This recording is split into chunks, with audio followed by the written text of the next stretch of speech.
Hola a todos, todas, todes, muy buenas tardes. Vamos a dar inicio entonces ya a nuestra tercera entrevista que desarrollamos en el marco de lo que es la campaña de educación popular antifascista, campaña organizada por diferentes organizaciones vinculadas a trabajo territorial, comunitario y de educación popular. Y por supuesto que estas entrevistas consideramos que pueden servir como insumos, como materiales tanto para las instancias de autoformación como para los espacios de reflexión que se están levantando desde diferentes territorios, ¿no? Entonces, en ese marco, en la jornada de hoy tenemos la posibilidad de poder conversar con Carmen Castillo, quien es cineasta, documentalista, un importante referente de la izquierda y de aquellas organizaciones que luchan por la memoria y los derechos humanos en nuestro país. Así que agradecemos, Carmen, su tiempo y queríamos comenzar con una primera pregunta de carácter muy general. Si es que usted podría entregarnos algunas claves para poder caracterizar a la derecha neofascista o a la derecha fascista, ¿no? En la actualidad, tanto a nivel nacional como a nivel internacional. Sí, vasta pregunta, pero voy a tratar de responder como siempre a partir de ciertas comprensiones, vivencias y encuentros, eh, lecturas de mis compañeros de siempre. Creo que no debemos dudar en utilizar la palabra fascismo. Ha sido eso una cuestión que ha atravesado el debate de la izquierda en Europa, hablar de posfascismo, fascismo, ultraderecha, ¿cómo? Si nos referimos estrictamente a la experiencia de los años de comienzo del siglo XX, la experiencia italiana, alemana, donde la palabra fascismo surge de la experiencia italiana, por lo demás, creo que manteniendo muy claro la mutación que hoy vivimos debido a la mutación del capitalismo, podemos utilizar sin problema esta palabra, porque en toda esta eh, reflexión y acción posible contra el fascismo, lo que a mí me parece fundamental es siempre una cuestión de lenguaje.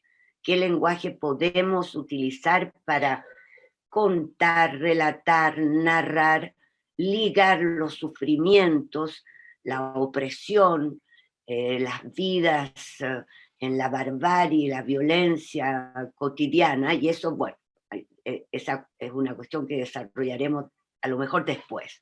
Entonces, mutación del fascismo porque hay mutación del capitalismo. Estamos, como bien lo dijo John Berger, gran escritor y pensador que murió hace poco y que escribe no hace mucho tiempo un folleto en que decía en el entretiempo reflexiones sobre el fascismo económico. Y ya planteaba alrededor del 2008, por ahí, cómo vivíamos.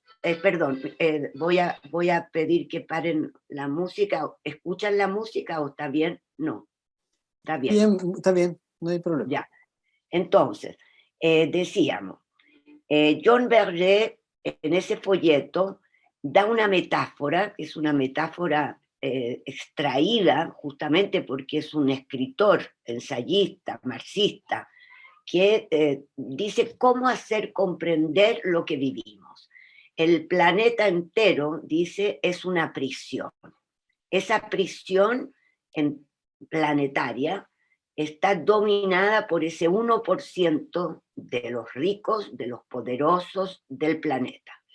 Ellos tienen sus guardianes, que son gobiernos nacionales, que son los gobiernos nacionales tienen a su vez sus carceleros, etcétera, etcétera. Esta masa domina la sociedad a través no solo de los mecanismos que conocemos, sino también eh, de un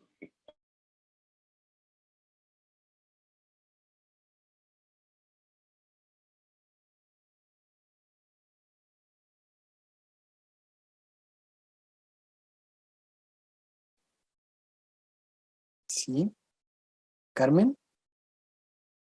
Aplican hoy trampas, manipulaciones. Porque ¿qué quiere decir democracia para una persona que vive en una población y que sufre todos los días el problema de la vivienda, los hacinamientos, el problema de la deuda, el problema que no le alcanza el dinero para vivir, los muertos del COVID en los consultorios, en las casas, el transporte para ir a trabajar a los precios que se da, la presencia permanente de la policía como guardianes, en fin, ¿qué significa esa palabra? Entonces, todas estas palabras están podridas y por eso hay que volver a constituir un lenguaje y un accionar para justamente entender qué es lo que es vivir en prisión. Todos.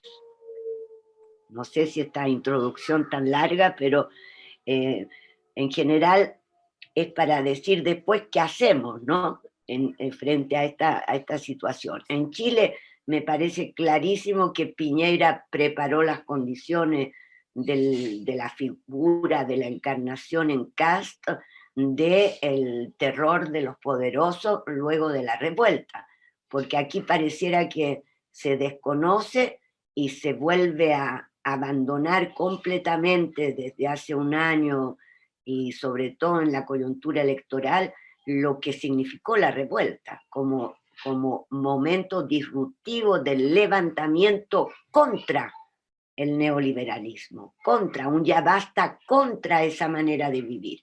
Entonces, aquí todo está reducido a un problema de otra palabra manipulada permanentemente en el mundo entero, violencia, ligada a toda acción legítima de derecho a la defensa de los derechos sociales y del deseo de otra manera de vivir, de otro sistema, de otro mundo, y finalmente agregaría la palabra, a la violencia le agregamos la palabra odio, y el odio a la igualdad, que es el odio de los poderosos, explica entonces esta reducción de un momento que es mundial también, de levantamientos de las sociedades, de los pueblos, contra este sistema. Y nos vienen a contar y a decir que no, que todo esto fue una ficción, que en realidad todos nosotros allí, en las plazas, en las calles, en la asamblea, hasta el COVID, que todos nosotros lo que queríamos era consumir más y que había que simplemente arreglar este problema del sistema, que chorrea un poquito más y que nosotros venimos a amenazar y a crear el caos, el desorden, como si fuéramos responsables del narcotráfico, de los crímenes, de la delincuencia común, etcétera, son ellos. Entonces hay ahí una confusión general y comprender que el fascismo es la nueva cara del capitalismo y que democracia ya no les sirve ni siquiera restringida como es, que ahora más autoridad porque más problemas tienen para acumular, me parece que por allí iría la cosa. Buenísimo. Carmen, y hemos escuchado también por ahí que vienes trabajando algunas reflexiones que articulan la relación entre fascismo y terrorismo, ¿no? O cómo el fascismo reflota a lo mejor eh, la idea del terrorismo, el terror, etc. Así que nos puedes compartir un poco las reflexiones que vienes desarrollando en esa línea. Sí, es una idea que discutimos con Marco Álvarez, que a mí me parece fundamental, porque en el cuento, en la mentira generalizada, resulta que Kast, estamos hablando en coyuntura, pero después no sabemos qué va a pasar después del día 20, pero esta entrevista, esta conversación la hacemos el día 15 de diciembre. Entonces, resulta que Kast ha declarado que Miguel Enríquez es terrorista y murió en su ley, o algo. En todo caso, Miguel Enríquez terrorista. Y lo que a mí me parecía tan importante de señalar.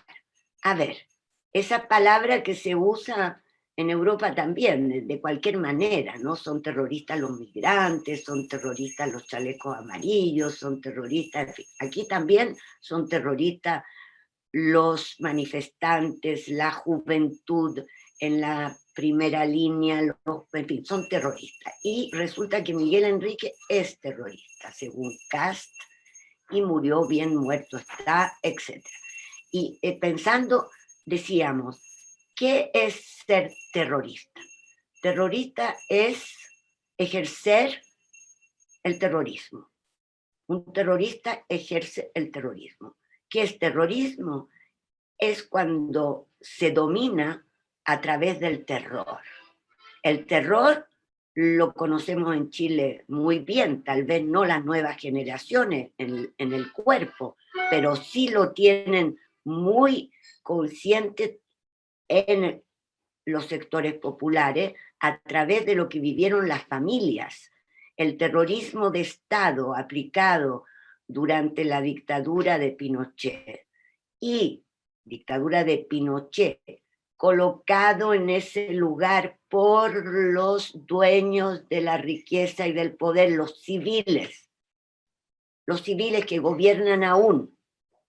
Los hijos de esos civiles son los poderosos de Chile hoy día, son los guetos, esos separados, que no saben cómo viven las personas en esta sociedad, que no saben nada, como lo dijeron en los momentos de la revuelta al inicio. No sabíamos. Bueno, esos son los mismos de la época de Pinochet. Entonces, no es ninguna relectura ideológica, manipuladora, de históricamente ligar ese terrorismo de Estado que asesinó, mató, torturó, violó, eliminó todos los derechos sociales, toda la educación pública de calidad de aquellos años, y la salud, y la forma de vida fraternal, solidaria, el tejido social, todo aquello fue aplastado por una máquina del terror que mató, que mató. Esa máquina, yo decía el otro día, es imperfecta, porque resulta que quedamos algunos vivos y el pueblo recuerda. La memoria pareciera que no está, pero resurge. Y ahí reapareció. Entonces, terrorista es Cast. Y con él, todos los que están al lado de él. Como han manipulado hoy día en esta elección cada medio de comunicación. El control absoluto sobre las mentalidades. El control absoluto sobre el miedo como resorte para desear policía,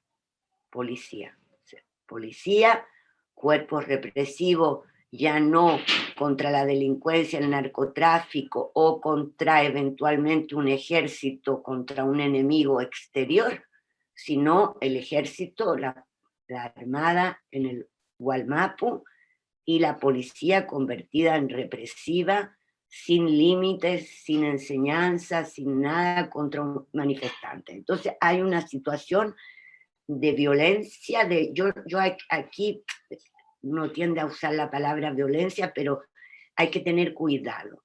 Aquí se trata de brutalidad, no de violencia. Estos son bestias, son monstruos, son fuerzas del mal. Y hay que usar esa palabra, porque el fascismo se está aliando en Brasil y aquí con una corriente religiosa, y esas corrientes religiosas hay que también explicarle a esas personas en los territorios donde existen esas iglesias que ellos forman parte de aquellas personas que son aplastadas por la brutalidad y por un discurso. En cambio, todo el debate que deberíamos haber tenido desde la izquierda, ahí todos comprendidos, para que no se confundiera violencia legítima de los manifestantes, las barricadas legítimas, la accionar de la primera línea legítima en defensa de los manifestantes. Yo lo viví. Yo estuve allí y fui protegida por esos muchachos que amables, que nos protegieron a las viejas de chorros de agua química y lagrimógena que estallaron sin prevención en medio de los manifestantes el 25 de octubre. Entonces, francamente, hay allí todo reducido a que la revuelta significó caos, saqueos y sobre saqueos, incendios. No han hecho ninguna investigación. Los testigos, los propios manifestantes fueron testigos de cómo sucedieron algunos de esos hechos, absolutamente provocados por ellos. Entonces hay allí cosas que no están investigadas, no han hecho su trabajo, en cambio tienen presos políticos de la revuelta que muchos conozco directamente, a los cuales les han puesto montajes de acusaciones que se han caído una detrás de otra.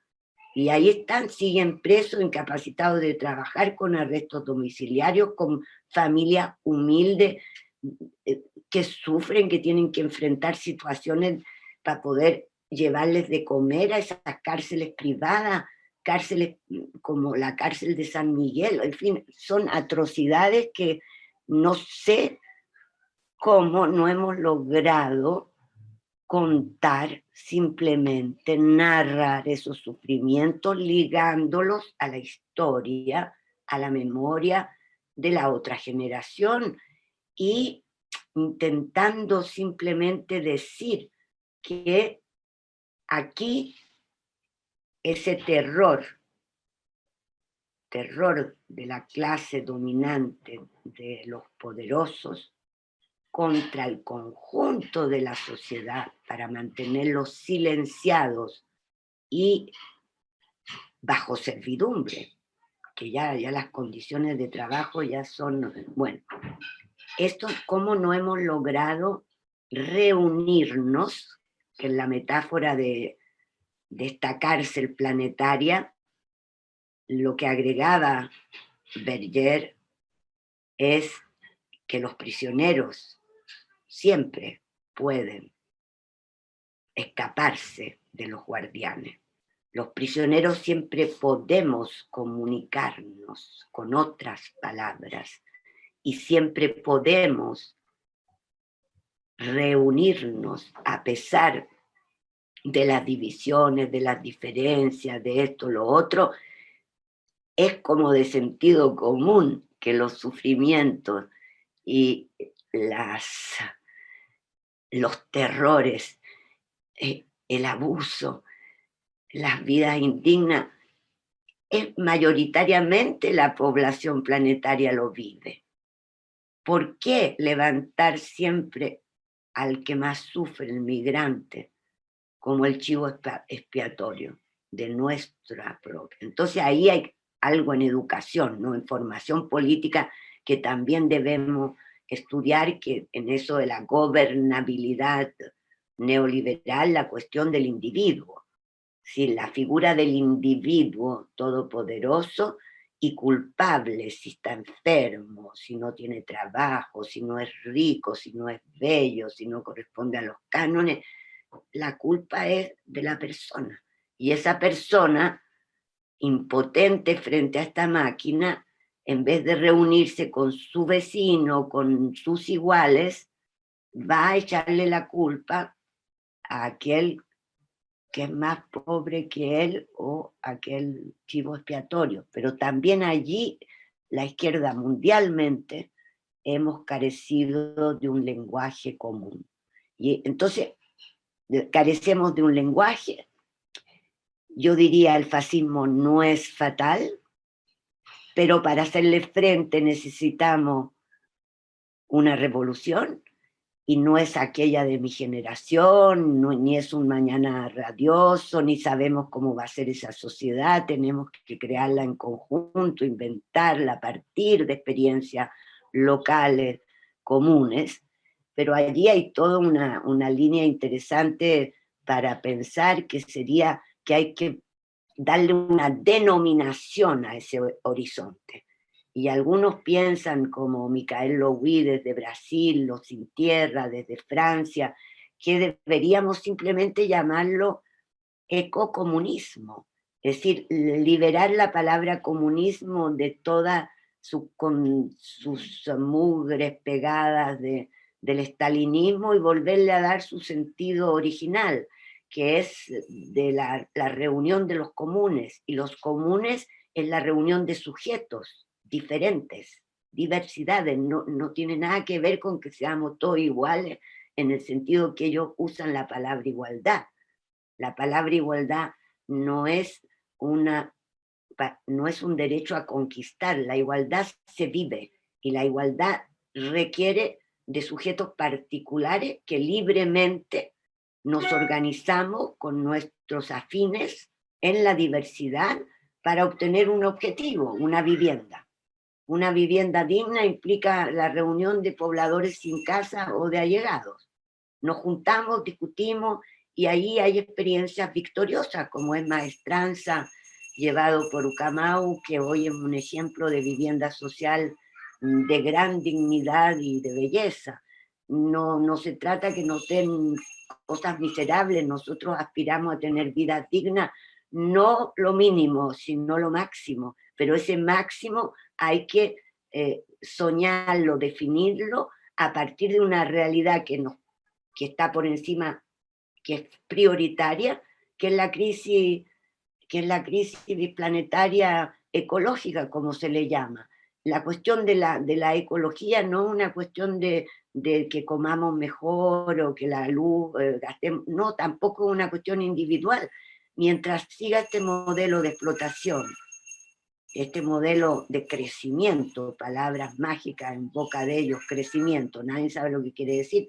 Bueno, mientras siga esto, este capitalismo desaforado que nos lleva a la catástrofe, la crisis ecológica es mañana. Entonces, la ecología es anticapitalista, para decirlo con nombre anti, pero lo anticapitalista no convoca, ¿me entiende? No se entiende, porque capitalismo pareciera que ahí estamos condenados a vivir fatalmente, toda la existencia humana tiene que vivir en este sistema para siempre. Y no, el capitalismo es reciente, tiene 2 siglos, entonces no es la única forma de vida para la humanidad. Y la invención de la nueva forma hay que experimentarla desde ya. Por eso hablamos de la importancia de la acción política y la formación de un lenguaje nuevo, práctica y cotidiana, porque son aprendizajes como aprender a hablar, como un niño que aprende a hablar. Palabras, ¿no? Gestos. Que no es que, repito, no es algo que solo las clases medias, que entonces pueden comprar bio, no se trata de eso, parar la catástrofe, se trata de parar la extractividad, se trata de parar las multinacionales mineras en el norte, se trata de pensar cómo comer la economía, cómo tener mercado a escala humana y no el mercado de capitales, no todo mercancía, en fin, toda una manera que experimentan hoy día, por ejemplo, en todos los territorios de los sin tierra, en Brasil, enorme. Y sin embargo eso no paró Bolsonaro, ¿me entiendes? O sea, es difícil esta pelea, pero hay que darla, no nos queda de otra porque vamos a vivir de nuevo en todos estos tiempos de mutación del capitalismo, otra vez el terror mundialmente. Entonces, a cada cual le toca hacer lo que corresponde en colectivo allí donde estemos. En fin, perdón, he hablado mucho. No, está bien, muchas gracias. Carmen, un poco en esa misma línea, ¿no? Retomando esa idea de la importancia de reunirnos, de la importancia de la resistencia, de la importancia de confrontar también eh, estos avances del fascismo en América Latina, queríamos pedirte algunas preguntas, o sea, queríamos pedirte alguna reflexión sobre cuál crees tú que son las estrategias, las formas de lucha o las acciones que han desplegado los movimientos populares, tanto movimientos sociales como políticos de izquierda, que hayan servido para ponerle freno a la derecha fascista, ¿no? Si es que puedes como compartirnos alguna... Hablábamos al final de la gran, de todo aquello que en mi cabeza que va para allá y para acá, bueno, pero hablábamos un poco de experiencias como los Sin Tierra en Brasil, los zapatistas en México, una cantidad de constelaciones de experiencias territoriales, comunales en Francia, que se llaman SAT, son territorios de ocupación frente a luchas ecológicas contra amenazas reales para la geografía, el agua, o sea, la vida de las personas cuando te pone a meterle aeropuertos gigantescos, construcciones sin sentido, mercantiles en el sentido de fuera de toda noción de qué significa el vivir, porque ese es el problema, que hay que volver a saber qué significa vivir. Y en ese sentido, esas experiencias muestran que es posible economías cooperativas, que es posible lugares de vivienda extraordinariamente bellos y dignos, que es posible educación.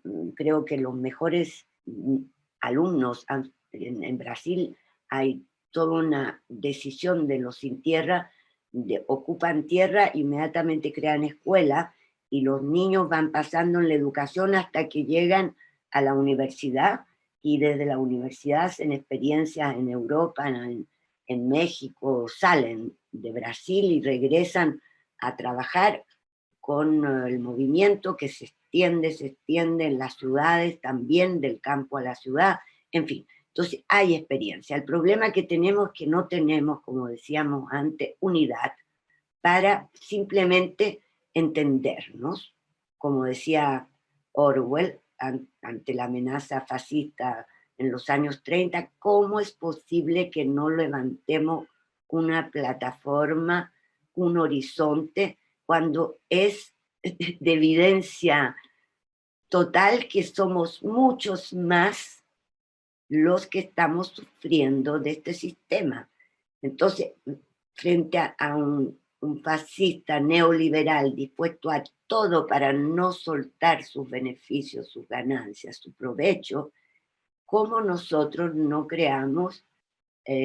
Porque es un desafío mundial, no solamente en Chile, pero en Chile hay mucho pensamiento, hay mucha reflexión muy interesante, desde gente como ustedes, desde jóvenes filósofos, desde artistas, desde escritores, donde hay respuestas a cómo hacer, ¿no? Para constituir un dibujo de un horizonte que no pueden hacer sino de una visión histórica. Es decir, si está en el presentismo absoluto, como te mete eso en la cabeza el sistema, no tienes memoria de tus antepasados, de tus muertos, ni siquiera de aquellos años de Allende. Todo aquello pasa a ser algo que no comunica, que no está relatado. Y sin memoria, sin historia, la vida de las personas, sin tu abuelo, tu bisabuelo, tu historia personal, no puedes conectarte como ser humano, como sujeto, a una visión de futuro. Entonces vives en perpetua tensión y angustia de la deuda, de cómo comer, de esto, de lo otro, del virus. Esa visión tenemos que dibujarla y unirnos en lo que nos reúne y mantener las diferencias. No hay problema, no estamos de acuerdo en esto, lo otro, entre tales grupos, tales colectivos, tales otros. ¿Qué importa si estamos de acuerdo en algo que es urgente, urgente, urgente hoy día? Ese debate es muy fuerte también allá en Francia, porque tampoco logramos reunir. Hay una tendencia que va hacia eso, pero cuesta mucho, como si los egos, como si el individualismo se hubiera filtrado también en los militantes que nos decimos de izquierda. que nos decimos de izquierda revolucionaria, como si estuviéramos operando a través de egos y fuéramos incapaces de volver a sentir el pulso de los dolores, los sufrimientos del pueblo, de la población, que es muy extensa, si somos mayoría. Entonces, habría que, y por supuesto esa flexibilidad a la cual llamamos todo, ¿no? Que es entre una visión estratégica clara y una flexibilidad táctica, como hacía el MIR en la época. No había nada de sectario en el MIR. Miguel Enríquez mostró que se podía ser radical sin ser sectario. Beatriz Allende lo mostró. Es una generación de revolucionarios que dialogaba permanentemente sin abandonar nada de los principios y valores éticos. O sea, la fuerza de tu lenguaje frente al enemigo, estaríamos de acuerdo mucho. El problema es que nadie se atreve. Y entonces nos peleamos entre nosotros por menudencias, por cosas insignificantes frente a lo que significa la reimplantación del terror en todos lados, porque tenemos los ejemplos de Brasil, de Estados Unidos, de España, o sea, ahí está tangible el terror. Y aquí la amenaza es feroz, feroz porque lo que van a hacer en el Gualmapu, manteniendo un estado de excepción de mes en mes, es lo mismo que hizo el partido nazi en Alemania. De mes en mes, estado de excepción, la sociedad se acostumbró, se adormeció y llegó Hitler. O sea, los monstruos tienen rostros hoy día, encarnaciones no tan caricaturales como las del pasado, tan más bien vestidos, parecen gentiles, parecen amar a su mujer, tener hijos todos muy bonitos, todo perfecto, todo suavecito, pero resulta que la máquina está ahí y que tampoco lo esconden, porque llegar a decir Miguel Enríquez terrorista, él que sabe perfectamente la máquina de matar de la dictadura, que defiende a los torturadores en jefe como Krasnov, pero yo siempre digo, cuidado, hay que ir más lejos en designar a los responsables del golpe de Estado y la doctrina de shock que trajo, implantó en Chile y en el mundo entero este sistema. Carmen, y para finalizar esta entrevista, queríamos solicitarte si es que nos puedes compartir un mensaje, una reflexión para las organizaciones populares, ¿no? Organizaciones comunitarias de izquierda en esta coyuntura. ¿Qué palabras ahí nos podrías regalar?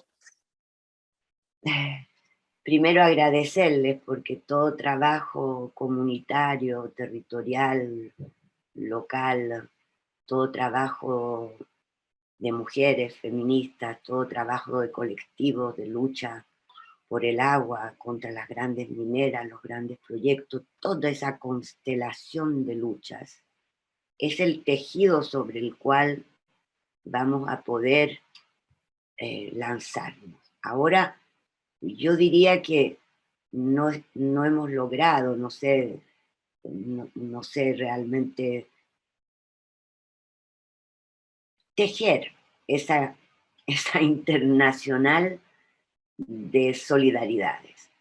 Y muy probablemente, no solo porque el enemigo nos mantiene fragmentados, la sociedad entera está fragmentada, son fragmentos y en momentos de fragmento y de globalización económica supuestamente feliz, lo que surgen son individuos, naciones, separaciones, identidades duras, monstruos como el racismo, intolerancia, en fin. Yo diría que la coordinación entre aquellas experiencias es esencial. Y es esencial el respeto, el intercambio y constituir, como decíamos antes, aportando a una intervención a nivel nacional. Es decir, creo que estamos en Chile, hagámoslo desde Chile, los franceses lo harán desde Francia y luego coordinamos como hacen los zapatistas muy bien, coordinan a nivel internacional, pero a partir de la búsqueda del otro. Y el otro no puede ser dejado de lado porque se le considera más o menos revolucionario, más o menos radical. ¿Qué son? No. Esas palabras deben otra vez revisarse. Lo que a nosotros nos importa es defender la vida y es dibujar muy precisamente cómo sería esa nueva vida en un mundo de planeta que puede todavía darle de comer a todo el mundo y no que esa riqueza sea absorbida por ese mundo del 1% que come y hace lo que quiere con los seres humanos en una servidumbre. Ahí hay otro término importante, cómo dejamos de ser voluntariamente esclavos. Y hablo de mí misma, no estoy hablando solo del trabajador que explotan hoy en Chile en unas camionetas cerradas, llevan a los migrantes a trabajar el campo de Chile, hoy, ayer, hace una semana, camiones enteros de personas trabajadoras sin ningún derecho, llevadas, transportadas por comerciantes de hombres. Esas situaciones aberrantes ya no las vemos, los dolores ya no los vemos, entonces nos encerramos en nuestro dolor. Ese trabajo territorial lo saludo porque es un trabajo puerta a puerta, cuerpo a cuerpo, para reconstruir justamente el afecto. Porque aquí volvemos a la palabra central de nuestro horizonte, que todos los que estuvimos en Plaza Dignidad lo vivimos, que es el afecto. El afecto como motor económico, social, en relación con el mundo vivo, para que esa realidad no es un sueño, no es una utopía para después. Eso es lo que tenemos que dibujar ahora. Y eso podemos precisarlo con el trabajo de todas las organizaciones populares y colectivos que feministas, por ejemplo, si escucháramos los colectivos feministas y toda la poética justamente que han incorporado en las luchas, esa novedad del mensaje puede constituir una posibilidad de consolación, de apertura, de abrazo para las personas que más sufren de la opresión, que no ven, no visualizan cómo salir de esa situación. Lo común, diría yo, que lo que es poder dormir tranquilo, porque tú duermes mejor si sabes que hay una persona al lado tuyo que te protege. Si piensas que hay un delincuente que va a venir a robarte y está amurallada y sola detrás de esto, duermes mal. Entonces, lo común también no es algo no es algo, es un gran trabajo, ¿no? Porque reúne a los diferentes, somos sujetos, personas muy diversas, pero nos protegemos, avanzamos juntos, luchamos juntos, inventamos juntos, y esas experiencias existen hoy y saludo entonces las organizaciones que las están llevando adelante con tanto esfuerzo. Muchas gracias, querida Carmen, por tus palabras, por compartirnos tus reflexiones, por el tiempo también que nos Sí, demasiado. que nos ofreciste para esta entrevista. Y nada, en nombre de la campaña de educación popular antifascista y sus líneas de trabajo vinculadas a acciones de carácter comunicacional, territorial y autoformativa, esperamos que esta entrevista, por supuesto, insume y sea una herramienta también para los procesos de discusión, de trabajo territorial, de reflexión colectiva, de autoformación política que se están desplegando en nuestros territorios. Muchísimas gracias. Me quisiera mucho haber podido ayudar un poquito, y sobre todo tienen que contarme justamente los debates que se pueden abrir, y ojalá podamos vivirlo en presencial en algunos territorios. Gracias. Buenísimo, buenísimo. Un abrazo grande, Carmen. Muchas gracias y nos seguimos viendo en siguiente entrevista.